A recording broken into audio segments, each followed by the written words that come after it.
Little girl ran to the bikers crying, "They're beating my asthmatic mama." The morning sun blazed harsh and bright over the roadside diner, turning chrome into blinding silver and casting long shadows across the cracked asphalt.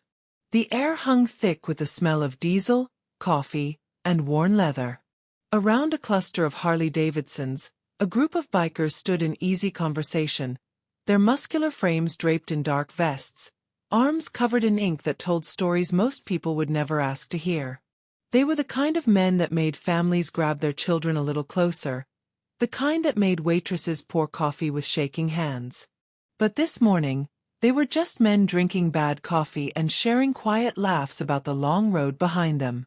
Before we move forward, if you genuinely value kindness, second chances, and the strength of compassion, be sure to like, comment, share, and subscribe to Linda's Hot Stories.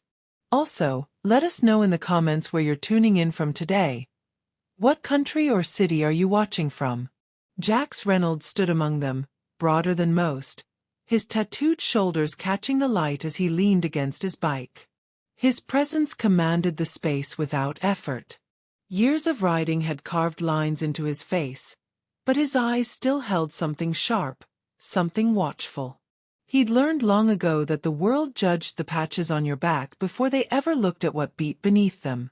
The low rumble of idling engines created a steady rhythm, almost peaceful, until a sound ripped through the morning like breaking glass. A scream. A small figure came tearing across the parking lot, her red dress a violent splash of color against the sun-bleached pavement. Her light hair flew wild behind her, tangled and unkempt. Tears carved clean lines through the dirt on her face, and her small chest heaved with sobs that seemed too big for such a tiny body. "Please." The word came out broken, choked. "Please, somebody help." She stumbled, caught herself, kept running straight toward the cluster of leather and steel. Behind her, in the distance near the road, 2 police officers were already there, rushing toward a woman collapsed on the pavement. But something was wrong. The scene was chaos.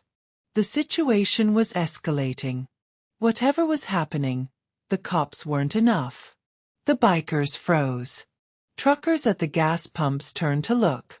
The diner door hung half open, a waitress standing motionless with a coffee pot in her hand. But only one man moved. Jack stepped forward, his boots hitting the pavement with purpose. The little girl crashed into the space in front of him, her small arm thrust out, fingers shaking as she pointed back toward the road. "They're beating my mama." Her voice cracked, raw with terror. Then came the words that changed everything. "The police can't stop him. They're beating my asthmatic mama." The world seemed to tilt. Jax dropped to one knee, bringing himself eye level with the child. His calloused hands caught her trembling shoulders, steadying her. "Where?" His voice was low, controlled, but carried the weight of a man who understood exactly what those words meant. The cops were already there, but this wasn't about the law anymore. This was about a woman who couldn't breathe, whose lungs were seizing with every second of terror and violence. Not just a beating. A ticking clock. A life slipping away with every panicked breath denied. The girl pointed again, gasping through her tears. "Lily," she managed between sobs. "I'm Lily. Mama's Sarah." The trailers. "He won't stop. She can't breathe." Her small hand clutched at Jax's vest, fingers digging into the leather like it was the only solid thing left in her collapsing world. Her eyes were wide, pupils blown with panic that no child should ever know. Jax's jaw tightened. He'd seen violence before. He'd lived through it, dealt it out when necessary, carried the scars to prove it. But this? A child watching her mother suffocate while being beaten? The cops struggling to contain a situation spiraling into a medical emergency? No discussion needed. No debate. He rose to his full height, his eyes already calculating distance and time. Every second counted. Every heartbeat mattered. "Tank Reaper with me," Now. His voice cut through the stunned silence like a blade. Two bikers peeled away from the group instantly. Tank, a mountain of a man with a shaved head and hands like hammers. Reaper, leaner but no less dangerous. His face a mask of focused intensity. No questions. No hesitation. Just brotherhood and purpose. Three Harleys roared to life simultaneously, the sound like thunder tearing through the morning. Engines screamed as throttles twisted hard. Tires screeched against asphalt, leaving black marks burned into the parking lot. Jax led the charge, his body low over the handlebars, every muscle coiled tight. The wind ripped at his vest, but his focus was absolute. In his mind, a clock was ticking down. Sarah Benson. Asthma. Violence. Stress. Each element feeding into the next, creating a perfect storm of medical catastrophe. He'd known someone with asthma once. Watched them go from fine to blue-lipped in minutes when panic set in. Watched them claw at their throat, eyes bulging, fighting for air that wouldn't come. If Sarah was being beaten, if the stress was triggering an attack, if she didn't have her inhaler. The road blurred beneath them. The cluster of trailers appeared ahead, half hidden by scrub brush and neglect. Police lights flashed in the distance, but the sounds coming from that direction made Jax's blood run cold. A woman's scream. Wet. Desperate. Airless.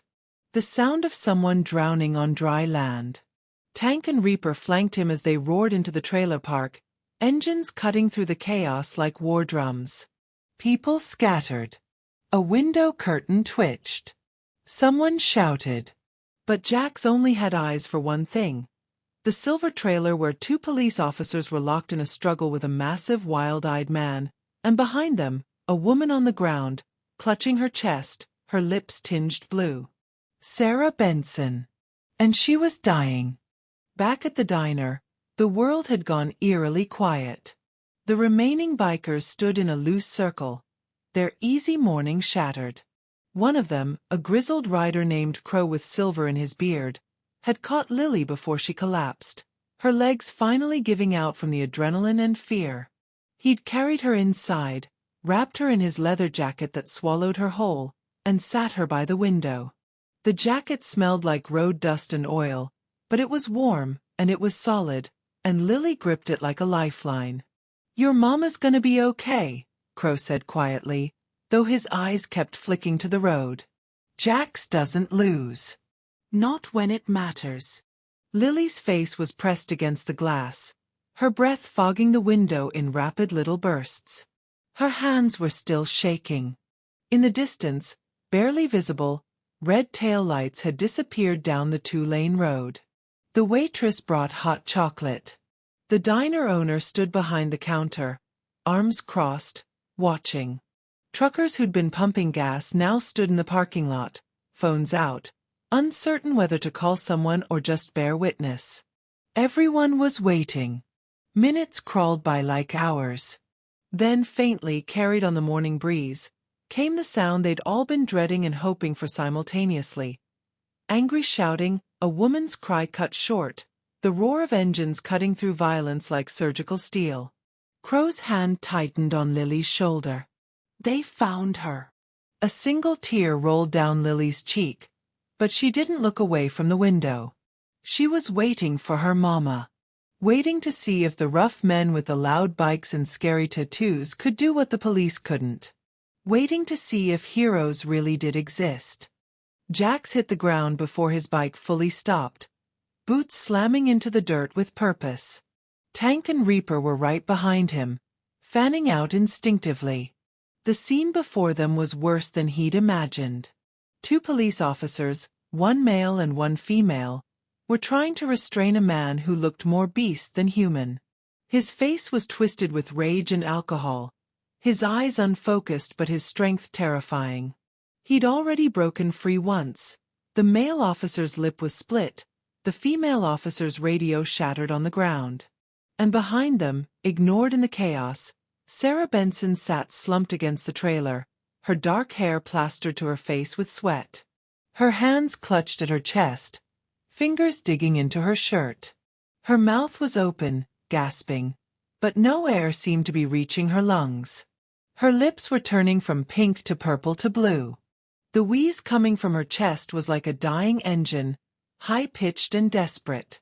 Classic asthma attack. Severe. Minutes from fatal.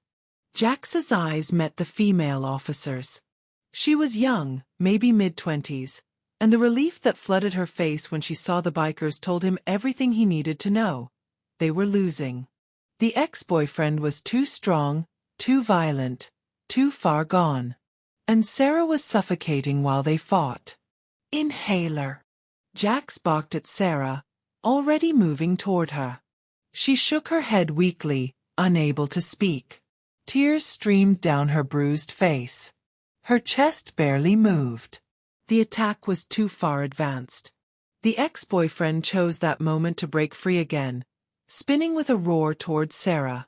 "This ain't over," he bellowed, spit flying from his lips. He never made it 2 steps. Tank hit him like a freight train. The impact drove the man back into the side of the trailer with a metallic boom that echoed across the trailer park. Before he could recover, Reaper had his arm twisted behind his back, forcing him to his knees with mechanical precision. The male officer moved in immediately with handcuffs, and this time, with 4 men holding him, the ex-boyfriend finally stopped fighting. But Jax wasn't watching. He was already kneeling beside Sarah, his large hand surprisingly gentle as he tilted her head back slightly, opening her airway. "Sarah, look at me," he commanded, his voice cutting through her panic. "Look at me." Her wild eyes found his. "You're gonna breathe. Slow. With me. Watch my chest." He took an exaggerated breath, slow and deliberate. "In. Hold. Out. Copy me." The female officer appeared at his side, pulling out her radio. "We need an ambulance at Shady Acres Trailer Park. Female, 30s, severe asthma attack, turning cyanotic. ETA." 8 minutes, came the crackled response. 8 minutes. Sarah didn't have 8 minutes. Jax kept his eyes locked on Sarah's, his hand on her shoulder. "You're not dying today. Lily needs you." That little girl ran across a parking lot and begged strangers for help because she believes in you. So breathe. Fight. Stay with me. Something in his words cut through the panic. Sarah's next breath was slightly deeper. Then another. The wheeze was still there, still dangerous, but her lips were starting to pink up, just barely. The male officer appeared with a nebulizer from the patrol car's medical kit. "Will this help?" "Perfect." Jax took it, assembled it with practiced efficiency, and held the mask to Sarah's face. "Breathe this. Nice and slow." Tank and Reaper had the ex-boyfriend face down in the dirt, the male officer's knee in his back while cuffs were secured. The man was still screaming threats, but they fell on deaf ears. The female officer knelt beside Jax. "You've done this before." "Sister had asthma," Jax said quietly, never taking his eyes off Sarah. "Lost her to an attack when I was 17. Nobody knew what to do. I learned." Sarah's breathing was evening out, the medication doing its work. Her eyes were clearing, focus returning. She reached up with a shaking hand and gripped Jax's wrist, squeezing with what little strength she had. "Thank you," she mouthed, unable to speak around the mask. Jax just nodded. "Save it for Lily." The ambulance arrived 6 minutes later, followed by 2 more patrol cars. By then, Sarah was breathing on her own, still weak but stable. The ex-boyfriend was already in the back of the first police cruiser, still raging against the windows. The female officer, whose name tag read Chen, stood with Jax while the paramedics loaded Sarah into the ambulance. "I've been on the force 3 years, Chen said quietly. "Never seen anything like that." We couldn't control him. He was insane. If you three hadn't shown up. The girl came to us, Jack said simply. We just did what anyone should have done. Chen shook her head. Most people would have stayed in the parking lot. Most people would have waited for us to handle it. She gestured at the departing ambulance. You saved her life. The attack was bad enough that 8 more minutes. She didn't finish the sentence. The senior officer, a gray-haired sergeant named Walsh, approached with Tank and Reaper. I'll need statements from all of you, but... He extended his hand to Jack's. Thank you. Genuinely. My officers are good, but that guy was twice my weight and high on something. This could have gone very differently. Jack shook his hand. The girl's still at the diner. Someone should bring her to the hospital. I'll do it, Chin said immediately. I promised her we'd help her mama. Walsh nodded. We'll follow up on the restraining order violations, the assault charges. This guy's going away for a long time. He looked at the 3 bikers with something like respect. You boys ride safe. As the police prepared to leave, Chen turned back one more time. What you did, that breathing technique, staying calm, keeping her focused, where'd you learn that? Jax's expression darkened for just a moment. From watching someone die because I didn't know how to help them. Then he turned toward his Harley. I don't let that happen twice. When Jax, Tank, and Reaper rumbled back into the diner parking lot, Lily was already running. She hit the asphalt before Officer Chen's patrol car fully stopped, her red dress flying behind her, Crow's leather jacket slipping off her shoulders. Chen had barely opened her door before Lily was past her, sprinting toward the bikers. Mama. The word came out as a sob and a prayer. Jax dismounted and dropped to one knee again, catching Lily as she crashed into him. She's okay. She's at the hospital, but she's breathing, and she's asking for you. Lily buried her face in his vest and wept. Not the panicked, terrified sobs from before, but the deep, shuddering cries of relief. Her small body shook with the force of emotions too big to contain. Behind her, the crowd that had gathered was silent. Truckers, travelers, locals, the other bikers. Everyone had been waiting, watching, wondering. Officer Chen stepped forward, her eyes red-rimmed. Lily, honey, I'm going to take you to see your mama right now, okay? She's safe. The man who hurt her is in jail, and he's not getting out. Lily pulled back from Jax, her face streaked with tears but transformed by hope. She's really okay? She's really okay, Chin confirmed. Thanks to these men.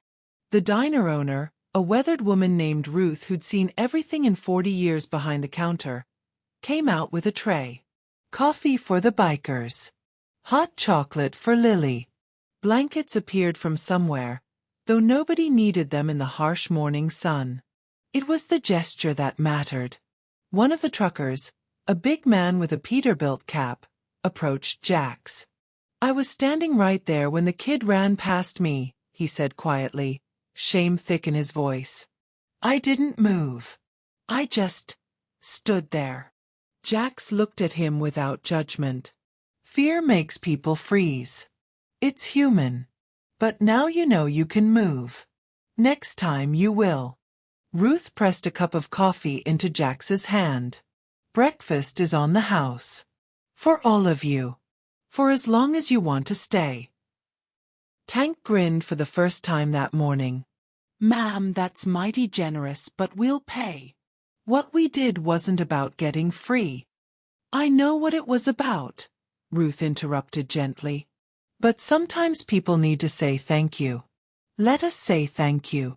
Officer Chen loaded Lily into her patrol car, but before she closed the door, Lily scrambled out one more time and ran back to Jax. She threw her arms around his leg, squeezing tight. You're my hero, she whispered. Jax's throat tightened. He reached down and ruffled her tangled hair. "You're the hero, kid. You ran for help when everyone else was too scared to move. That's bravery." As the patrol car pulled away, Lily's face was pressed against the window, waving until they disappeared from sight. The crowd began to disperse slowly, but not before several people approached the bikers, shaking hands, offering thanks, asking their names. The fear that had been there before was gone, replaced by something else. Recognition. Understanding. Respect. Word spread through town like wildfire. By lunchtime, everyone knew about the little girl in the red dress and the bikers who'd answer her call. By evening, the story had made it to social media, then to the local news. By week's end, it had gone viral. But Jax didn't care about any of that. What he cared about was the phone call he got 3 days later from Officer Chen, telling him that Sarah and Lily needed help finding a new place to live. The trailer park wasn't safe anymore. Not with the ex-boyfriend's friends still around, making threats. Jax made some calls. Within a week, the local community had rallied. A small apartment was found, furnished by donations. A church group provided groceries. A local business owner offered Sarah a job as soon as she was medically cleared.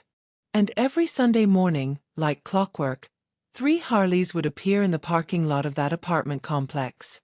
Jax, Tank, and Reaper would bring fresh coffee and donuts, sit on Sarah's small porch, and just be there.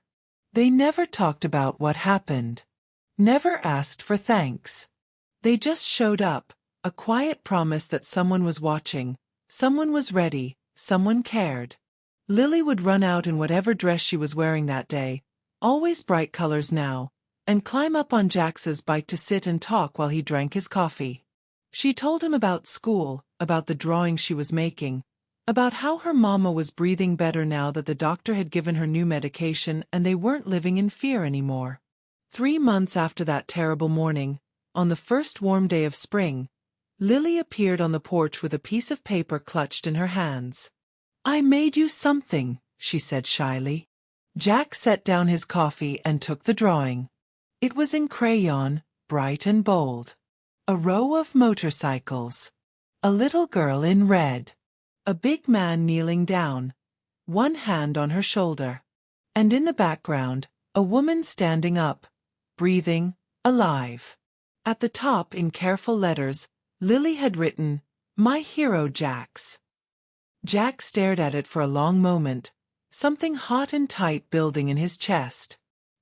He folded it carefully and tucked it into the inner pocket of his vest, right over his heart. "This goes with me wherever I ride," he said, his voice rough. Lily beamed. Then she threw her arms around his neck and whispered, "I love you, Jax." Tank turned away, suddenly very interested in his coffee. Reaper cleared his throat loudly. Jax hugged the little girl back, this tiny human who'd crashed into his life and reminded him why he'd learned to help in the first place. Why he'd spent years learning about asthma attacks and breathing techniques. Why he'd promised himself that no one would die on his watch like his sister had. Sarah appeared in the doorway, healthy and whole, her breathing easy. She smiled at the scene, tears in her eyes. "You know," she said softly, "they say angels come in all forms. I used to think that was just something people said." She looked at the 3 leather-clad bikers on her porch. "But I believe it now." Jax shook his head. "We're not angels, Sarah. We're just—" "You're just the reason my daughter still has a mother," Sarah interrupted gently. "You're just the reason I'm standing here breathing. You're just the reason we're not afraid anymore." She smiled. "If that's not angelic, I don't know what is." That evening, as the 3 bikers rode back out of town, Lily's drawing tucked safely in Jax's vest, the sun setting behind them, Tank spoke up over the helmet comms. "You think the kid knows she saved us too?" Jax thought about it. Thought about the emptiness he'd been carrying since his sister died. thought about the purpose that had flooded back into his life the moment Lily had trusted him to save her mama. "Maybe not yet," Jax replied. "But someday she will." They rode on into the dusk, 3 shadows on the horizon, ready for the next call, the next cry for help, the next chance to prove that heroes don't always wear capes. Sometimes they wear leather and ride Harleys. And sometimes they're exactly where they need to be, right when the world needs them most. If this story resonated with you, we'd be grateful if you take a moment to like, share your thoughts below, and subscribe to Linda's Hot Stories. Your engagement allows us to continue sharing meaningful stories that inspire. Before you leave, we'd love to hear from you. What did you learn from this story?